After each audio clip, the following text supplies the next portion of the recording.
Tips sa paggamit sa organic fertilizer. Una, pag-analisa sa yuta, maghimo og soil test aron mahibalo ng nutrient deficiency sa yuta, kini makatabang sa pagpili sa husto nga organic fertilizer. Ikaduha, husto nga paggamit, sanda ang mga instruction sa paggamit sa organic fertilizer.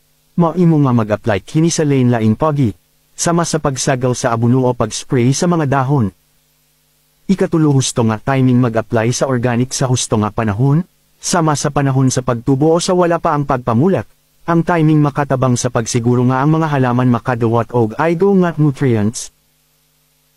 Ikaupat, pag-monitor sa pagtubo, regular nga susihan ang pagtubo sa mga halaman og adjust ang paggamit sa organic fertilizer kung kinahanglan, maimong magdugang o magkunad sa kantidad base panginahanglan.